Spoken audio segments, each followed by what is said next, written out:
जरा कल्पना कीजिए कि ऑफिस के बोर्ड रूम में ना एक बहुत ही शानदार आइडिया पिच किया जा रहा है। एक बहुत ही आम सिचुएशन है। बिल्कुल। और मान लीजिए कमरे में 4 लोग बैठे।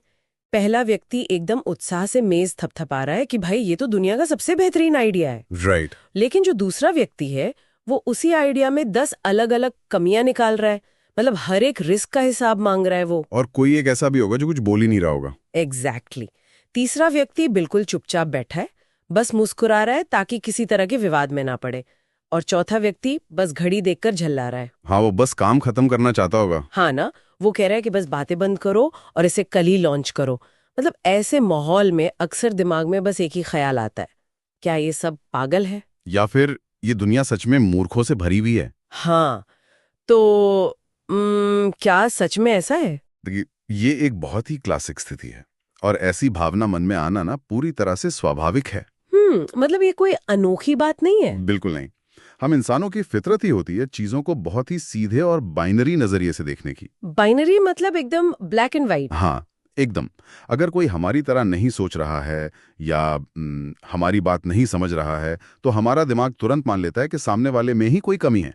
राइट, हमें लगता है कि वो बेवकूफ है। लेकिन आज हम जिन स्रोतों पर गहराई से चर्चा कर रहे हैं ना, मुख्य रूप से थॉमस एरिक्सन की मशहूर किताब सराउंडेड बाय इडियट्स, वो इस पूरी धारणा को ही जड़ से पलट देती है। अरे वाह, तो इस डीप डाइव का मेन मकसद यही है? हाँ, हमारा उद्देश्य मानव व्यवहार के उन छिपे हुए मनोवैज्ञानिक रहस्यों को सुलझाना है जिनके कारण हमें अक्सर अपने आसपास के लोग बेवकूफ या जिद्दी लगते हैं। तो चलिए इस रहस्य पर से पर्दा उठाते हैं, क्योंकि ये सिर्फ किसी एक ऑफिस की बात नहीं है ना। बिल्कुल, ये हर घर और हर रिश्ते की कहानी है। हाँ, हम अक्सर इस बात से खींच जाते हैं कि लोग हमारी बात को उस तरह से क्यों नहीं ले रहे हैं जिस तरह से हम कह रहे हैं। तो मतलब क्या सच में लोग मूर्ख नहीं हैं? असल में सबसे दिलचस्प मनोवैज्ञानिक सच्चाई यह है कि लोग मूर्ख नहीं हैं। उनका दिमाग ना बस दुनिया को पूरी तरह से अलग नजरिए से प्रोसेस करता है। अच्छा, तो वो अलग नजरिया क्या है? आज की इस चर्चा में हम इसी को डिकोड करेंगे। हम इंसान की आदतों को डिस्क मॉडल यानी DISC मॉडल के 4 रंगों के आधार पर समझेंगे। 4 रंग मतलब रेड, येलो, ग्रीन और ब्लू? एकदम सही। इसका लक्ष्य यह है कि हम समझ सकें कि लोगों के व्यवहार के पीछे की असली वजह क्या है, ताकि हम बेवजह की झल्लाहट से बच सकें। इससे पहले कि हम रंगों पर गहराई में जाएं, स्रोत में इस डिस्क मॉडल का जिक्र है। मैं ईमानदारी से कहूं तो मुझे इस एक्रोनिम का पूरा मतलब नहीं पता। कोई बात नहीं, मैं समझाता हूं। क्या ये किसी विशेष मनोवैज्ञानिक शब्द का शॉर्ट फॉर्म है? बिल्कुल। डिस्क असल में 4 अलग-अलग व्यवहार शैलियों को दर्शाता है। D से डोमिनेंस यानी प्रभुत्व, राइट। I से इंड्यूसमेंट यानी प्रभाव, S से स्टेबिलिटी यानी स्थिरता और C से कंप्लायंस यानी अनुपालन। अच्छा, तो इन्हीं 4 कैटेगरीज को आसानी से समझने के लिए रंगों का नाम दिया गया है? हाँ, रेड, येलो, ग्रीन और ब्लू। ये बहुत रोचक है। और इसकी शुरुआत स्रोत में दी गई एक बहुत ही मजेदार कहानी से होती है।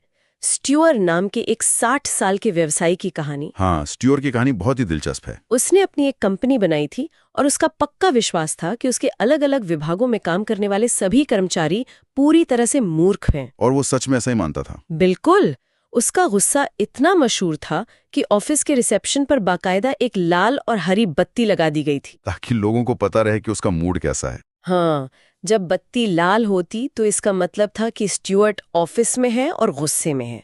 इसे देखकर तो कर्मचारी और ग्राहक भी दरवाजे से ही उल्टे पांव लौट जाते थे। देखिए, स्ट्यूअर्ट की कहानी कोई अपवाद नहीं है।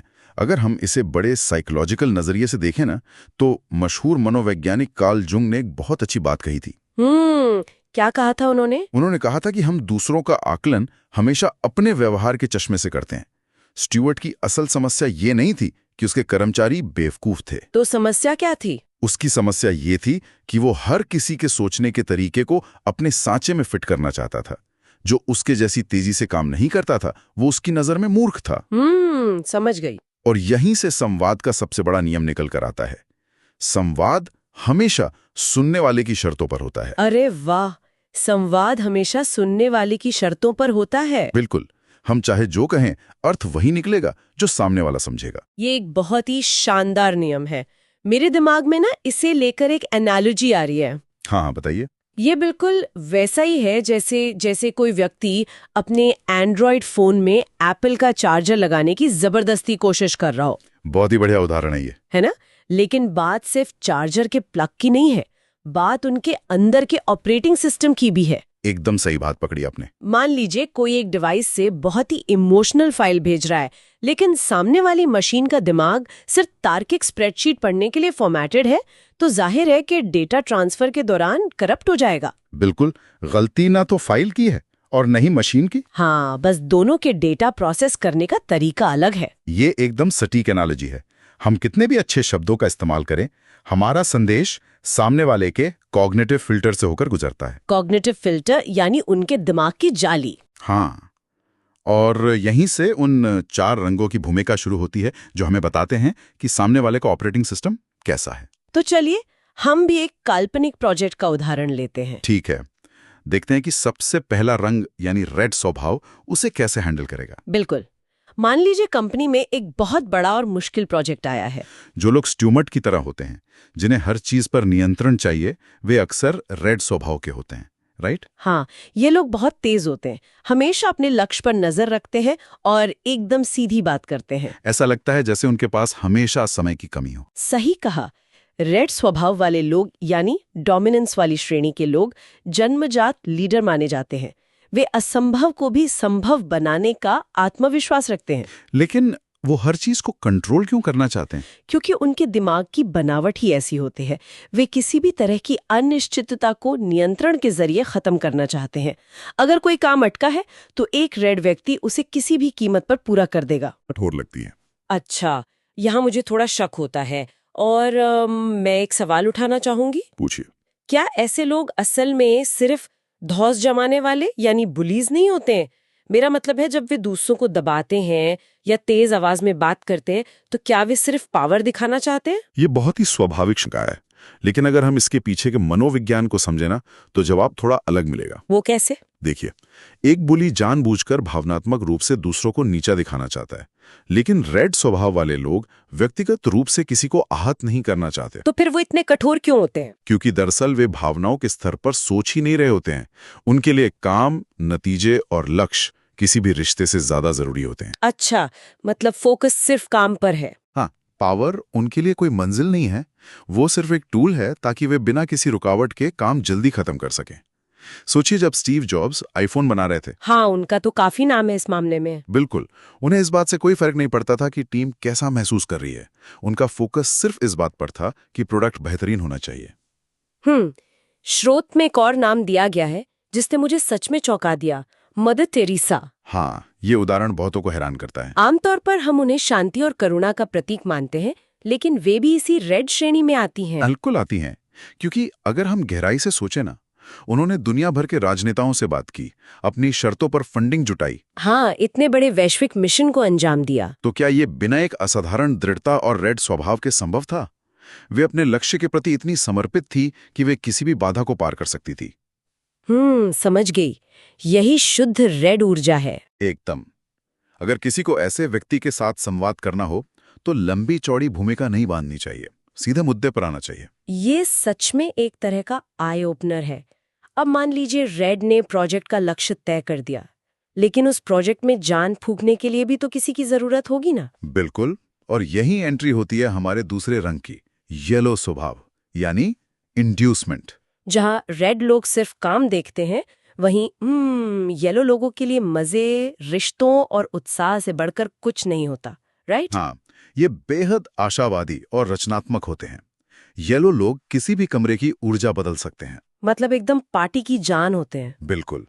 मनोवैज्ञानिक तौर पर येलो स्वभाव वाले लोग डोपामिन और सामाजिक स्वीकृति से प्रेरित होते हैं। यानी उन्हें अटेंशन चाहिए होती है। हाँ, वे चाहते हैं कि हर कोई उन्हें पसंद करे और वे आकर्षण का केंद्र बने रहें। लेकिन उनकी कमजोरियां भी उनके इसी स्वभाव से जन्म लेती हैं। स्रोत में बताया गया है कि वो बहुत अव्यवस्थित होते हैं।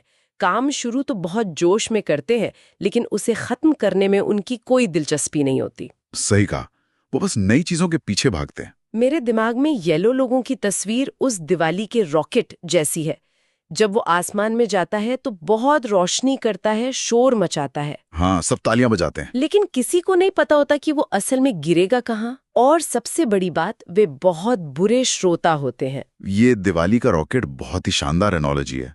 और हाँ, वे बुरे श्रोता इसलिए होते हैं क्योंकि जब सामने वाला बोल रहा होता है ना, तो वो क्या कर रहे होते हैं? तब उनका दिमाग ये सोच रहा होता है कि अगली कौन सी मजेदार बात कहनी है जिससे वे दोबारा सबका ध्यान खींच सकें। अरे बाप रे। उनका ईगो रेड लोगों से अलग होता है। रेड को परिणाम चाहिए जबकि येलो को तालियां चाहिए। और उनका एक टॉक्सिक पॉजिटिविटी वाला पहलू भी होता है। तो ऐसे रॉकेट लोगों को सही दिशा में कैसे मोड़ा जाए? इनसे डील कैसे करें? अगर किसी को येलो व्यक्ति के साथ काम करना हो तो तार्किक स्प्रेडशीट काम नहीं आएगी। उनके लिए रिश्ते और भावनाएं मायने रखती हैं। मतलब उनके साथ थोड़ा दोस्ताना माहौल बनाना होगा। एकदम। जब कोई फैसला लेना हो तो तथ्यों के बजाय उनकी गट फीलिंग पर जोर देना चाहिए। उनसे पूछना चाहिए कि इस फैसले को लेकर अंदर से कैसा महसूस हो रहा है। जैसे ओपरा विनफ्रे और रॉबिन विलियम्स, वो इसी ऊर्जा का इस्तेमाल करके दुनिया को प्रेरित करते हैं। बिल्कुल। अब यहाँ से प्रोजेक्ट की कहानी एक नया मोड़ लेती है।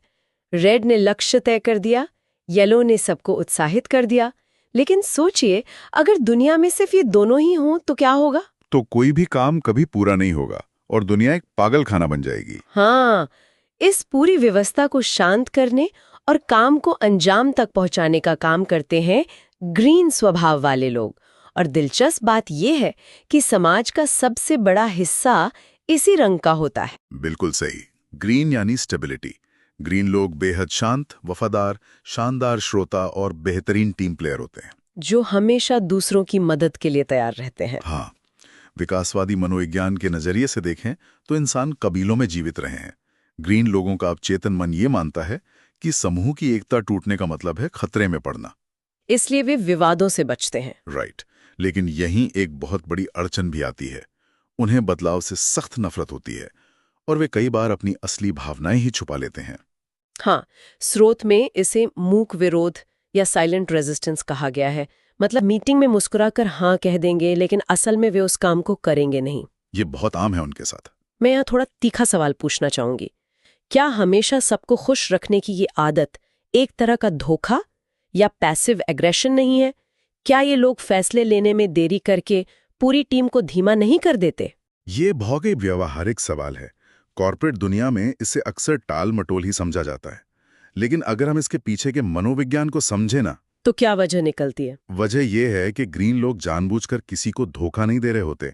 उनका कॉग्निटिव फिल्टर सुरक्षा खोजता है। अचानक होने वाले बदलाव उनके दिमाग में खतरे की घंटी बजा देते हैं। अच्छा, तो वो डर की वजह से ऐसा करते हैं। हाँ, जब वे मूक विरोध करते हैं तो वे असल में उस बदलाव से खुद को और टीम को बचा रहे होते हैं जिसके परिणाम वे नहीं जानते। वे धीमे इसलिए हैं क्योंकि उन्हें प्रेडिक्टेबिलिटी चाहिए। तो ऐसे लोगों के साथ संवाद का सही तरीका क्या होना चाहिए ताकि प्रोजेक्ट भी न रुके? सबसे जरूरी है अचानक कोई सरप्राइज ना दें। ग्रीन लोगों को किसी भी योजना के बारे में पहले से बताया जाना चाहिए। उन्हें सोचने के लिए समय देना चाहिए। बिल्कुल। उन्हें ये समझाना जरूरी है कि ये बदलाव कैसे उनके और पूरी टीम के लिए सुरक्षित है। महात्मा गांधी और मिशेल ओबामा जैसी शख्सियतें इसके उत्कृष्ट उदाहरण हैं। जिन्होंने अपनी शांति और धैर्य से बड़े बदलाव किए। ठीक है, तो हमने रेड की गति देख ली, येलो का उत्साह देख लिया और ग्रीन की शांति देख ली। अब बस एक रंग बचा है। हाँ, अब प्रोजेक्ट लॉन्च होने वाला है। कोई तो ऐसा होना चाहिए जो ये सुनिश्चित करे कि जो काम हुआ है उसमें कोई गलती न हो। यही एंट्री होती है ब्लू स्वभाव यानी कंप्लायंस की। बिल्कुल। ब्लू स्वभाव वाले लोग पूर्णता की खोज में रहते हैं। ये अत्यंत विश्लेषणात्मक होते हैं और हर डिटेल पर बारीकी से ध्यान देते हैं। मतलब वो लोग जो कोई भी नया गैजेट इस्तेमाल करने से पहले पूरा मैनुअल पढ़ते हैं। एकदम सही। जब तक हर नियम और तथ्य की 2 बार जांच ना कर लें, ये आगे नहीं बढ़ते। इनके लिए अस्पष्टता एक बहुत बड़ा जोखिम है। लेकिन इसी खूबी के कारण बाकी लोग इन्हें बहुत निराशावादी और ठंडे मिजाज वाला मानते हैं। हाँ, क्योंकि ये इतनी बार चीजों को चेक करते हैं कि कई बार एनालिसिस पैरालिसिस हो जाता है। एक बात जो अक्सर लोगों के मन में आती है, ब्लू लोग इतने भावहीन क्यों लगते हैं? क्या उनके अंदर इंसानियत से ज्यादा मशीन वाला दिमाग काम करता है? ये एक बहुत बड़ी गलतफहमी है। ब्लू लोग भावनाहीन नहीं होते, वे सिर्फ बहुत अधिक अंतर्मुखी होते हैं। मतलब वो अपनी भावनाएं दिखाते नहीं हैं। राइट। वे येलो लोगों की तरह तुरंत रिएक्ट नहीं करते। उनके लिए किसी भी काम में गुणवत्ता ही सब कुछ है। उनका तर्क बहुत सीधा है, अगर कोई काम 100% शुद्धता के साथ नहीं हो सकता तो उसे करने का कोई फायदा ही नहीं है। तो वो शकी नहीं है, बस सिस्टम में कोई गलती नहीं चाहते। बिल्कुल, वे जांच इसलिए करते हैं क्योंकि वे कोई गुंजाइश नहीं छोड़ना चाहते। ये नजरिया सच में सोच बदलने वाला है। तो अगर किसी ब्लू व्यक्ति से कोई प्रोजेक्ट अप्रूव कराना हो तो क्या रणनीति होनी चाहिए? पूरी तैयारी, बस यही सबसे बड़ा हथियार है। हवाई बातें या भावनात्मक नाटक वहां बिल्कुल काम नहीं आएगा। मतलब सिर्फ ठोस तथ्य और एक्सेल शीट्स। हाँ, अगर दावों के पीछे डेटा नहीं है तो एक ब्लू व्यक्ति उस बात को सिरे से खारिज कर देगा। बिल गेट्स, एल्बर्ट आइंस्टाइन या फिर स्टार ट्रेक के मिस्टर स्पॉक इसके बिल्कुल सटीक उदाहरण है। ये 4 रंगों का सिद्धांत तो बहुत ही स्पष्ट हो गया। प्रोजेक्ट शुरू करवाने के लिए रेड, प्रेरणा के लिए येलो, एकजुटता के लिए ग्रीन और गुणवत्ता के लिए ब्लू। बिल्कुल, एकदम परफेक्ट समरी। लेकिन असली परीक्षा तब होती है जब हालात बिगड़ते हैं। मान लीजिए लॉन्च से एक रात पहले सर्वर क्रैश हो जाता है, डेडलाइन सिर पर है। ऐसे तनाव के समय में इंसान का असली रूप कैसे बाहर आता है? ये मानव व्यवहार का सबसे दिलचस्प हिस्सा है। जब हम तनाव में होते हैं तो हमारा दिमाग सर्वाइवल मोड में चला जाता है। हमारी प्रवृत्तियां कई गुना बढ़ जाती हैं। तो रेड लोग क्या करते हैं? जब रेड लोग तनाव में होते हैं तो वे नियंत्रण खोने के डर से और भी ज्यादा हावी हो जाते हैं। वे तुरंत किसी बलि के बकरे की तलाश करते हैं जिस पर वे नाकामी का ठीकरा फोड़ सकें। येलो लोगों पर सवाल उठता है तो उनका बड़ा ईगो आहत हो जाता है। वे बहुत ज्यादा डिफेंसिव हो जाते हैं, अपनी गलती नहीं मानते। बिल्कुल नहीं। वे माहौल को या दूसरों की नकारात्मक ऊर्जा को दोष देने लगते हैं। और हमारे शांत ग्रीन लोग वैसे क्रैश के समय क्या करते हैं? वे पूरी तरह ठंडे और निष्क्रिय हो जाते हैं। जब उन पर बहुत ज्यादा दबाव डाला जाता है तो उनका एक तरह का मानसिक शटडाउन हो जाता है। मतलब वो एक जगह जम जाते हैं। हाँ, विवाद से बचने के लिए। और आखिर में हमारे परफेक्शनिस्ट ब्लू लोग तनाव में बाल की खाल निकालने लगते हैं। वे बड़ी तस्वीर देखने के बजाय हर छोटी गलती पर टोकने लगते हैं और गहरे निराशावाद में डूब जाते हैं। मतलब वो माइक्रो मैनेजमेंट की हद पार कर देते हैं। बिल्कुल, उन्हें लगने लगता है कि अब सब कुछ बर्बाद हो जाएगा। तो इन सारी बातों का निचोड़ क्या है? ये समझना जरूरी है कि दुनिया में कोई भी व्यक्ति 100% किसी एक रंग का नहीं होता है ना? एकदम सही। स्रोत स्पष्ट करता है कि लगभग 80% लोग कम से कम 2 रंगों का मिश्रण होते हैं, जैसे कोई रेड येलो हो सकता है या ग्रीन ब्लू हो सकता है। तो हमें क्या करना चाहिए? इस पूरी चर्चा का मुख्य सार आत्म जागरूकता है। जब किसी को पता होता है कि उसका अपना स्वाभाविक रंग क्या है और सामने वाले का क्या है, तो वह अपने संवाद के तरीकों को बदल सकता है। हाँ, अपनी संवाद शैली को सामने वाले के हिसाब से ढाल लेना कोई कमजोरी नहीं है। बिल्कुल नहीं, ये तो एक बहुत ही स्मार्ट स्किल है। इस ज्ञान का उपयोग रोजमर्रा की जिंदगी में हर जगह किया जा सकता है। बॉस से बजट मांगना हो, पार्टनर के साथ बहस सुलझानी हो या टीम को साथ लेकर चलना हो। एकदम सही। लोग मूर्ख नहीं होते, वे बस हमसे अलग होते हैं। आज के इस डीप डाइव को खत्म करने से पहले मैं एक ऐसा विचार छोड़ना चाहूंगी जिसपे हमने सीधे तौर पे बात तो नहीं की, लेकिन जो बहुत अहम है। वो क्या है? जरा सोचिए, अगर हम दूसरों को खुश रखने के लिए या अपना काम निकलवाने के लिए लगातार अपने व्यवहार को बदलते रहेंगे, मतलब कभी रेड के सामने आक्रामक बनेंगे, कभी येलो के सामने हंसेंगे, तो क्या एक समय ऐसा नहीं आएगा जब हम अपनी खुद की पहचान ही खो देंगे? ये तो बहुत ही गहरा सवाल है। क्या लगातार गिरबिट की तरह रंग बदलना हमें हमारे असली स्वरूप से दूर तो नहीं कर रहा? हाँ। ये सच में सोचने वाली बात है। बिल्कुल, ये एक बहुत ही शानदार और दार्शनिक सवाल है जो मनोविज्ञान की एक नई परत खोलता है। इसी उत्तेजक विचार के साथ आज की चर्चा को यहीं विराम देते हैं। अगर ये डीप ड्राइव पसंद आई हो तो लाइक, शेयर और सब्सक्राइब जरूर करें। खोजते रहिए, समझते रहिए।